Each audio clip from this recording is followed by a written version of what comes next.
Mladi so naša prihodnost. A kako se mladi v Sloveniji počutijo vključene v družbo? Kohezijska politika EU ne samo, da odpira vrata novim priložnostim, ampak tke tudi močne vezi socialne vključenosti.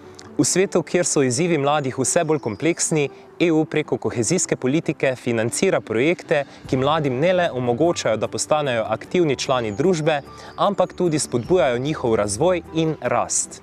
En tak primer je projekt Mladi v akciji, iniciativa, ki mladim po vsej Sloveniji ponuja priložnosti za učenje, prostovoljstvo in zaposlitev.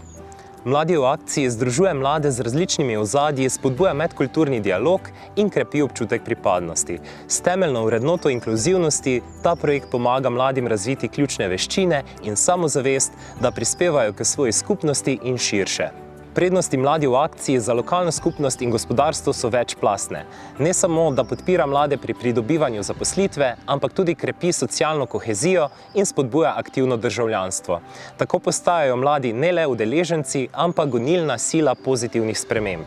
Pomen inovacij in socialne vključenosti za prihodnost Slovenije ne more biti precenjen. Projekti, kot je Mladi v akciji, kažejo, kako lahko skupaj gradimo mostove med različnimi skupinami in ustvarjamo družbo, ki je bolj odprta, vključujoča in dinamična. Vas, mladi po Sloveniji, vabim, da izkoristite priložnosti, ki jih nudi kohezijska politika EU. Skupaj lahko zasledujemo svetlo prihodnost, kjer je vsak glas slišan in vsako dejanje šteje. Verjemite v svoje moči, vaša prizadevanja pa bodo pomagala graditi bolj vključujočo Slovenijo za vse.